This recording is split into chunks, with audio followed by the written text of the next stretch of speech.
বর্তমানে আমি রয়েছি পৃথিবীর দীর্ঘতম সমুদ্র সৈকত কক্সবাজারে। আজকের এই ভিডিওতে কক্সবাজারের সমস্ত কিছু আপনাদের সামনে তুলে ধরবো, আর হ্যাঁ সাথে সাথে সম্পূর্ণ একটি ভ্রমণ গাইডলাইন দেবো। তো চলেন ভিডিও শুরু করা যাক।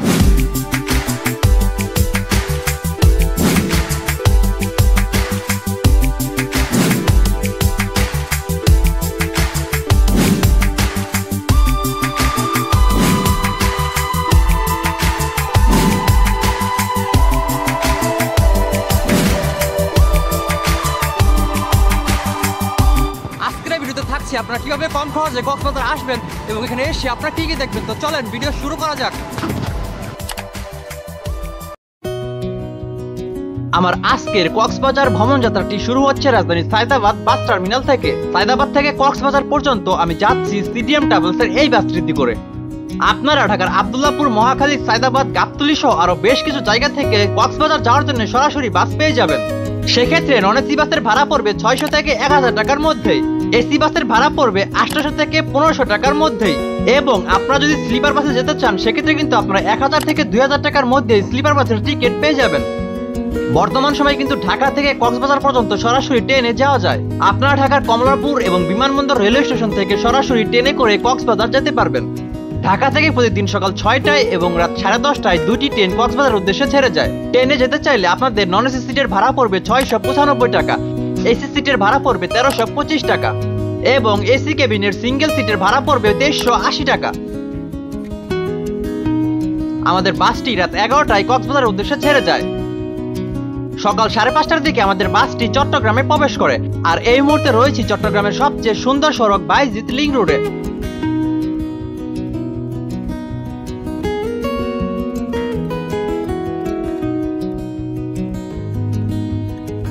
সকাল 8টার দিকে আমরা কিন্তু কক্সবাজার এসে পৌঁছে গিয়েছি। আর এই মুহূর্তে রয়েছি কক্সবাজারের ডলফিন মোড়ে। ডলফিন মোড়ে বাস থেকে নেমে আমরা জনপ্রতি 10 টাকা অটো ভাড়া দিয়ে চলে যাই সুগন্ধা পয়েন্টের দিকে। সুগন্ধা পয়েন্ট থেকে কিছুটা হেঁটে আমরা চলে আসি গ্র্যান্ড বিচ রিসর্ট নামক এই হোটেলে। এই হোটেলে আমরা একদিনের জন্য একটি নন এসি সিঙ্গেল বেডরুম ভাড়া নেই, যার ভাড়া পড়েছিল মাত্র 800 টাকা। আপনারা যারা সকালে কক্সবাজার এসে সারাদিন ঘোরাঘুরি করে আবার রাতে ঢাকায় ব্যাক করতে চান তারা কিন্তু চাইলে হোটেল না নিলেও পারবেন, কারণ লাবণী, সুগন্ধা এবং কলাতলী পয়েন্টে কিন্তু ড্রেস চেঞ্জ করার সুন্দর ব্যবস্থা রয়েছে। সেক্ষেত্রে আপনাদেরকে ড্রেস চেঞ্জ করার জন্য 30 টাকা করে দিতে হবে। তাছাড়া আপনাদের মোবাইল এবং ব্যাগ রাখার জন্যও কিন্তু লকারের ব্যবস্থা রয়েছে। তারা লকারের ভাড়া 70 থেকে 80 টাকা নিয়ে থাকে। হোটেল থেকে ড্রেস চেঞ্জ করে এই মুহূর্তে আমি চলে যাচ্ছি লাবণী বিচের দিকে, কারণ লাবণী বিচ থেকে হেঁটে আমি সুগন্ধা এবং কলাতলী বিচে আসবো। লাবণী, সুগন্ধা এবং কলাতলী এই তিনটি বিচ কিন্তু পাশাপাশি অবস্থিত, তবে সবচেয়ে বেশি মানুষের ভিড় হয় সুগন্ধা বিচে। লাবণী বিচে এসে আমি এই বিচ বাইকগুলোকে দেখতে পাই। আপনারা চাইলে এই বিচ বাইকগুলো দিয়ে বিচে ঘুরতে পারবেন। এই বিচ বাইকগুলোর ভাড়া হচ্ছে 200 টাকা। তারা কিন্তু আরো অনেক বেশি চাইবে, আপনারা দামাদামি করে কমিয়ে নেবেন।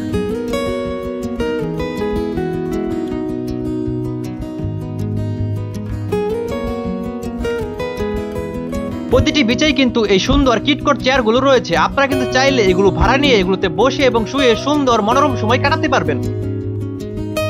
আপনারা যদি কক্সবাজারে এসে এই সুন্দর কিটকট চেয়ারগুলোতে সময় কাটাতে চান সেক্ষেত্রে কিন্তু আপনাদেরকে ঘন্টা প্রতি 30 টাকা করে টিকিট কাটতে হবে। সুগন্ধা এবং কলাতলী বিচের তুলনায় লাবণী বিচে মানুষ কিছুটা কম হয়। এই বিচে আসলে কিন্তু আপনারা সুন্দর মনোরম একটি সময় কাটাতে পারবেন। আমার সামনেই কিন্তু অনেক মানুষ সাগরে নেমে গোসল করছে।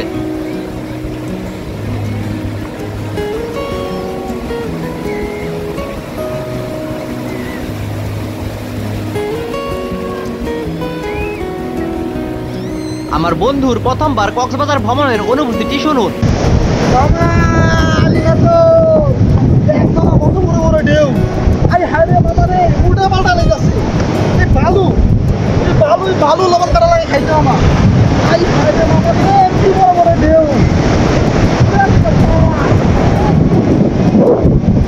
আমার দুই বন্ধু ঘোড়ার রাইড করার জন্য ঘোড়ার চালকের সাথে দর কষাকষি করছে। আমরা অনেক দর কষাকষি করে জনপ্রতি 50 টাকায় ঘোড়ার রাইডে উঠে পড়ি।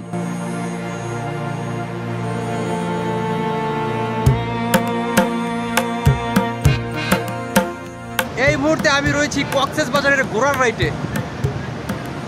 এই রাইডটি কিন্তু খুবই মজার। আপনারা কক্সবাজার আসলে অবশ্যই এই ঘোড়ার রাইডটি রাইড করবেন।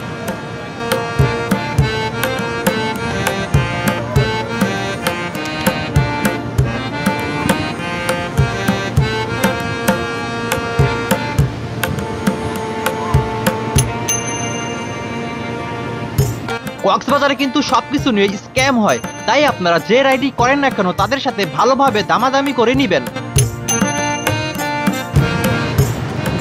সত্যি এই ঘোড়ার রাইডটি কিন্তু খুবই মজার।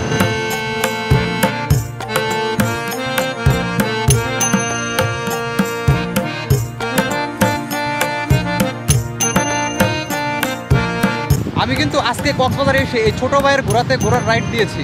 আপনারা কক্সবাজার আসলে অবশ্যই এই ছোট ভাইয়ের ঘোড়াতে রাইড দিবেন। এই মুহূর্তে আমরা কিন্তু সাগরের তীর ধরে হেঁটে হেঁটে চলে যাচ্ছি সুগন্ধা বিচের দিকে।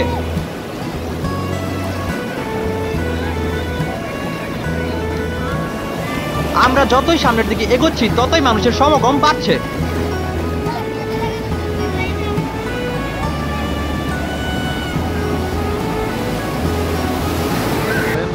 আপনারা যদি কক্সবাজারে এসে এরকম প্রফেশনাল ফটোগ্রাফার দিয়ে ছবি উঠাতে চান, সেক্ষেত্রে কিন্তু তারা প্রতি পিস ছবি 5 টাকা করে নিয়ে থাকে। কক্সবাজার বিচে কিন্তু ফেরি করে অনেক খাবার বিক্রি করা হয়, তার মধ্যে অন্যতম হচ্ছে এইভাবে ফেরি করে কলা বিক্রি করা। এই দৃশ্যটি দেখতে কিন্তু খুবই ভালো লাগে।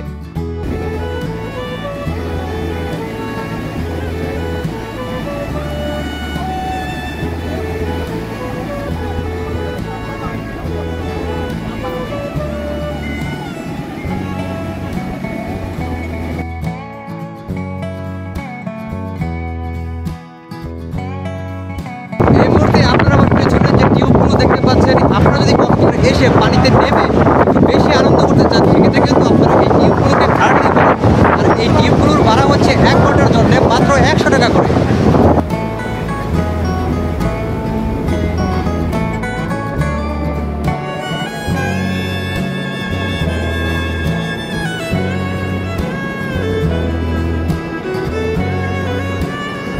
এই মুহূর্তে আমি কিন্তু কক্সবাজারের যে সুগন্ধা বিচ রয়েছে, এই মুহূর্তে আমি সুগন্ধা বিচে রয়েছি।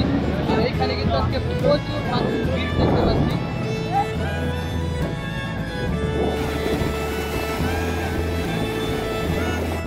আপনারা সুগন্ধা পয়েন্টে আসলে এই জেটিস্কি গুলো দিয়ে সাগরে জেটিস্কি রাইড দিতে পারবেন। এই জেটিস্কি গুলো দিয়ে কয়েক মিনিটের কি শর্ট রাইড দিতে কিন্তু আপনাদেরকে 200 টাকা দিতে হবে। তারা কিন্তু আরো অনেক বেশি টাকা চাইবে, আপনারা একটু দামাদামি করে নিলেই কিন্তু আপনারা মাত্র 200 টাকায় এই জেটিস্কি গুলো রাইড দিতে পারবেন।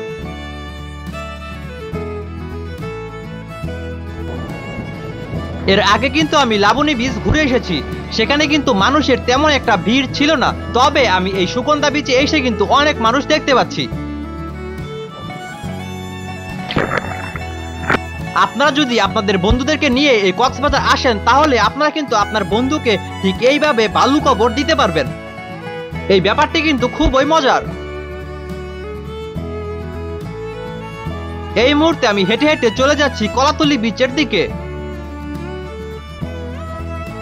কক্সবাজার আসলে আপনারা কিন্তু বিচে এরকম ভ্রাম্যমাণ কফি বিক্রেতাকে দেখতে পারবেন, তবে আপনারা তাদের কাছ থেকে কফি খাওয়া থেকে বিরত থাকবেন, কারণ তাদের কফির স্বাদ এবং মান খুবই জঘন্য। আমরা এই কফি বিক্রেতার কাছ থেকে জনপ্রতি 30 টাকা করে কফি কিনেছিলাম।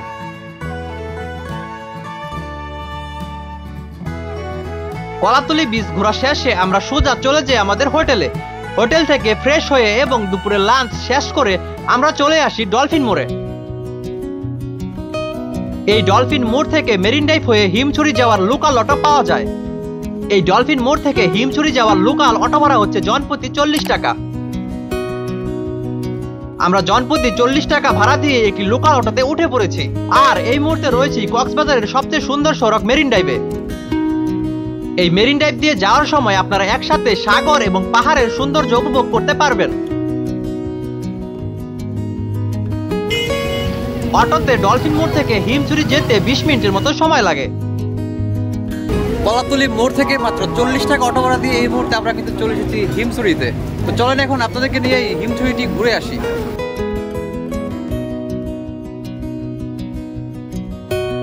হিমছড়ি প্রবেশ করে আমি রাস্তার দুই পাশে আচার, কাপড় এবং বিভিন্ন কসমেটিকের দোকান দেখতে পাই।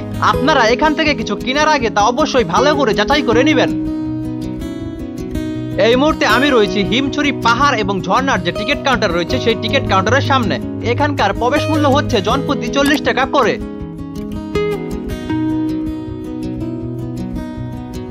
ভেতরে প্রবেশ করে হাতের ডান দিকে চলে গেলে আপনারা কিন্তু এখানে থাকা ঝর্ণাটি দেখতে পাবেন। এই মুহূর্তে আমি কিন্তু ঝর্ণার দিকে যাচ্ছি, তবে আজকে বৃষ্টি হয় এখানে কিন্তু প্রচন্ড কাদার সৃষ্টি হয়েছে। এমনি সময় এই ঝর্ণাতে কিন্তু অনেক মানুষের ভিড় থাকে, তবে আজকে বৃষ্টি হওয়ার কারণে এই ঝর্ণায় আসার রাস্তাটি কিন্তু প্রচন্ড কাদাময় হয়ে গিয়েছে, যার কারণে আজকে এখানে লোকজন নেই বললেই চলে। তাছাড়া আজকে বৃষ্টি হওয়ার কারণে এই ঝর্ণার কিন্তু প্রচন্ড পানিও রয়েছে।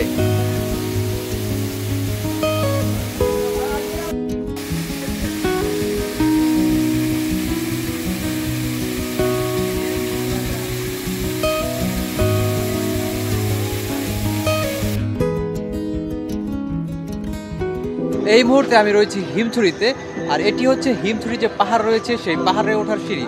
তো এই সিঁড়ি দিয়ে এখন আমি কিন্তু চলে যাব হিমছড়ি পাহাড়ের চূড়ায়। তো চলেন আপনাদেরকে নিয়েও যাওয়া যাক। পাহাড়ে ওঠার সিঁড়িটি কিন্তু প্রচন্ড খাড়া, তাই আপনারা পাহাড়ে ওঠার সময় একটু সাবধানে উঠবেন। প্রথম সিঁড়িটি পার হওয়ার পর আপনারা এরকম একটি জায়গা পেয়ে যাবেন, আপনারা চাইলে এখানে বসে কিছুটা সময় রেস্ট করে নিতে পারবেন। এটি হচ্ছে দ্বিতীয় সিঁড়ি, আর এই সিঁড়িটি পার হলে আমি চলে যাব হিমছড়ি পাহাড়ের চূড়ায়। আপনারা পাহাড়ে উঠতে উঠতে পাহাড়ের সুন্দর একটি ভিউ দেখতে পাবেন। এরই মধ্যে আমি কিন্তু হিমছড়ি পাহাড়ের চূড়ায় উঠে গিয়েছি, আর এখানে কিন্তু আই লাভ হিমছড়ি নামে একটি সুন্দর ফটো ফ্রেম রয়েছে। হিমছড়ি আসলে আপনারা অবশ্যই এখানে দাঁড়িয়ে সুন্দর সুন্দর ছবি উঠিয়ে নেবেন। এই রাস্তাটি দিয়ে সামনে গেলে কিন্তু একটি দোকান রয়েছে, তাছাড়া সেখানে একটি ভিউ পয়েন্টও রয়েছে। আপনারা যদি এই হিমছড়ি পাহাড়ে উঠেন তাহলে কিন্তু এই পাহাড়ের উপর থেকে নিচের সুন্দর একটি সমুদ্রের ভিউ দেখতে পাবেন। এখানে আসলে কিন্তু এই জিনিসটা খুবই সুন্দর লাগে।